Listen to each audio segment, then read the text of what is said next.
Hello everyone, welcome back. अभी मैं जा रही हूँ कुछ इम्पोर्टेंट करने। अभी टाइम हो रहा है 2:54 PM। तो चलो फिर देखते हैं क्या करना है क्या नहीं करना है।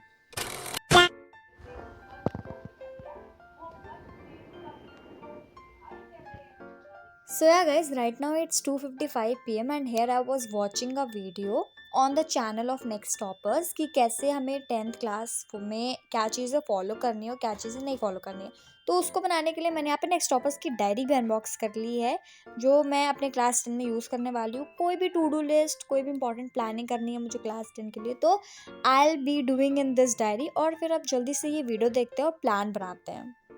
तो यहाँ पे मेरा सेटअप एकदम रेडी हो गया है। And yeah guys, now we are finally in class 10th, जिसका इतना ज़्यादा हाइप बना के रखा है that it is your board class, you have to score 95 plus, otherwise what other will think. So just इसके अलावा मुझे लगता है कि 10th क्लास इजी होती है क्लास 9 से। Guys we will see that how our class 10 journey will be and I hope कि ये बहुत ज़्यादा मेमोरेबल हो मेरे लिए और तुम्हारे लिए भी, and we can create some good memories. So best of luck to all and I know that you can score more than you have expected for your class 9। ठीक है, सो बेस्ट विशेस। तो यहाँ पर मैंने अभी अपना road map बना लिया है और तुम लोग देख सकते हो। तो अगर तुम लोग को ये रोड मैप वाली वीडियो चाहिए ना, तो फिर तुम लोग क्या करना कि नेक्स्ट टॉपर सेल चैनल पे देख सकते हो। ठीक है, A few moments to start later. my class 10 for maths and right now it's 6:12 PM and I'm going to start with the trigonometry today। तो उसके लिए मेरे को लेक्चर भी देखना है, तो मैं शोभित भैया का पुराना लेक्चर देखने वाली हूँ। तो चलो,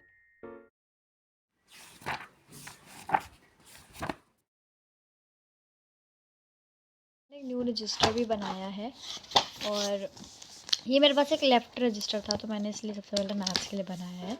और उसमें मैं सारे important formulas and all the things मैं लिखने वाली हूँ। एंड फेयर कॉपी तो रहेगी ही, बट ये भी मेरी।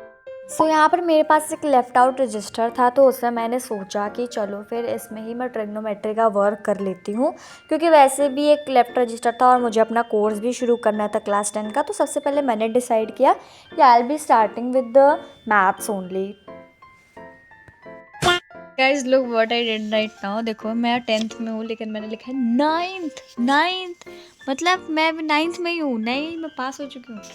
तो मतलब पास तो हो ही जाऊँगी, मुझे इतना बिलीफ है अपने पर। तो मैं 10th में हूँ, ठीक है। तो यहाँ पर मैं मैथ्स में सबसे पहले पढ़ रही थी इंट्रोडक्शन टू ट्रिग्नोमेट्री, क्योंकि हमें सबसे पहले पता होना चाहिए कि ट्रिग्नोमेट्री की जो वैल्यूज़ हैं वो कौन कौन सी हैं, क्या क्या हैं। एंड बेसिकली इसमें तुमको याद करना पड़ेगा, और जब तक तुम याद नहीं करोगे तब तक क्वेश्चंस नहीं सॉल्व कर पाओगे। एंड इस चैप्टर में तुम्हें सबसे ज़्यादा जो चीज़ चाहिए वो है प्रैक्टिस एंड प्रैक्टिस, क्योंकि without practice you can not master this chapter. एज इतना मुझे क्यों पता है, क्योंकि मेरे भाई ने बताया कि ये चैप्टर में तुमको ना, अगर तुम फॉर्मूलाज नहीं भी याद कर रहे हो तो अगर जितना क्वेश्चन लगाओगे उससे ज़्यादा तुम्हारा जल्दी जल्दी याद होगा और तुम और अच्छे से इसको सॉल्व कर सकते हो। तो यहाँ पर मैंने सबसे पहले ट्रिग्नोमेट्री इसलिए स्टार्ट की क्योंकि ये लर्निंग वाला चैप्टर है और मैं चाहती हूँ कि मैं अपने डिफ़िकल्ट चैप्टर पहले कंप्लीट कर लूँ, एंड जो स्कूल में पढ़ाया जाएगा वो भी मैं लेके चलूँगी, एंड जो मुझे खुद से कंप्लीट करना है मैं वो भी साथ साथ में लेके चलूँगी, क्योंकि मुझे अपना भी कोर्स कंप्लीट करना है एंड स्कूल के अकॉर्डिंग तो मेरा कोर्स और कंप्लीट हो ही जाएगा। और तुम लोग ऐसा मत सोचना कि मैं बहुत जल्दी कर रही हूँ किसी कोर्स को स्टार्ट करने के लिए। एक्चुअली हमारे यहाँ ना क्या होता है कि हम लोग को बहुत जल्दी कोर्स कंप्लीट करा दिया जाता है और तुमको पता नहीं चलेगा कि हम कब मेरा कोर्स कंप्लीट हो गया, कब हमारा स्कूल में कोर्स कंप्लीट हो गया। तो इस वजह से मैं सोच रही हूँ कि अभी मैं अपनी जो छुट्टियाँ हैं उसको मैं यूटिलाइज़ कर सकूँ। एंड ऐसा नहीं है कि मैं सिर्फ पढ़ने वाली हूँ, मैं अपनी एक्टिविटीज़ पर भी ध्यान देने वाली हूँ। अब जैसे कि तुमको पता है कि स्कूल तो जाना है नहीं, तो जो स्कूल का जो टाइम बचता है वो मैं अपनी एक्टिविटीज़ और ऐसे मम्मी की हेल्प कराना, ऐसे कामों में मैं अपना यूज़ करती हूँ। एंड ऑल्सो मैं एडिट करने के लिए भी बहुत ज़्यादा टाइम दे सकती हूँ अब, क्योंकि मेरे को कोई भी टेंशन नहीं है एंड आपको और अच्छी एडिटेड वीडियोस मिलेंगी। और गाइज़ अगर तुमको वीडियो का कोई भी पार्ट अच्छा लगे ना तो make sure to like, and अगर तुम न्यू हो मेरे चैनल पर सब्सक्राइब करना और अपने फ्रेंड्स को शेयर कर देना। ओके, तो यहाँ पर मैंने सारी वैल्यूज़ लिख ली थी ट्रिग्नोमेट्री की। एंड शोभित भैया ने एक ट्रिक भी बताई थी जो बहुत ज़्यादा वायरल हुई थी लास्ट टाइम। तो मैंने सबसे पहले मैंने यहाँ पर सोचा कि देखो सबसे पहले वैल्यूज़ याद करनी है, क्योंकि जब तक वैल्यूज़ नहीं याद होगी तब तक क्वेश्चन नहीं सॉल्व करेंगे। तो इस वजह से सबसे पहले मैंने वैल्यूज़ याद की, और ऐसा नहीं है कि एक ही बार में याद हो गई, बहुत बार रिवीजन करना पड़ेगा। तो सबसे पहले यहाँ पर मैंने एक्सरसाइज जो थी वो मैंने देखी क्या है क्या नहीं, और उसके बाद भैया ने क्वेश्चन भी कराया था तो उसको भी मैंने किया। एंड वो बहुत इजी क्वेश्चन था, बट उसके बाद आधा घंटा या 45 मिनट्स पढ़ने के बाद मेरा मन किया कि अब चलो कुछ और करते हैं। तो इस वजह से मैंने सिर्फ 45 मिनट्स ही पढ़ा इसको। और जो क्वेश्चंस थे वो बहुत इजी थे, ऐसा नहीं था, बस तुमको वैल्यूज़ याद होनी चाहिए। एंड क्लास 10 का सिलेबस भी इजी है ऐसा सब बोलते हैं, तो मुझे ऐसा लगता है कि 9 से तो इजी ही है।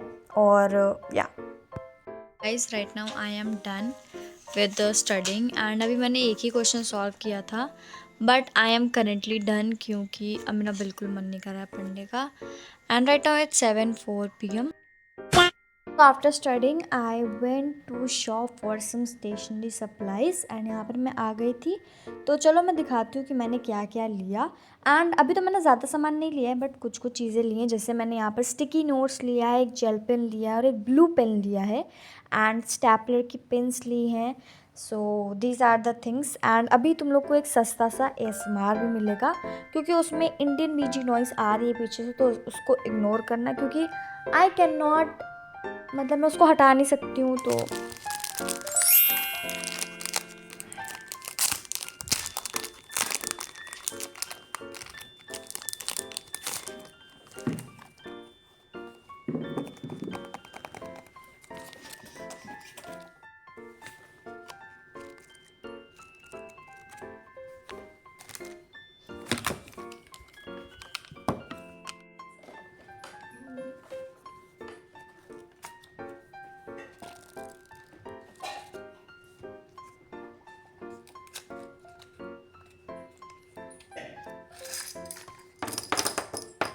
This is the scene behind my,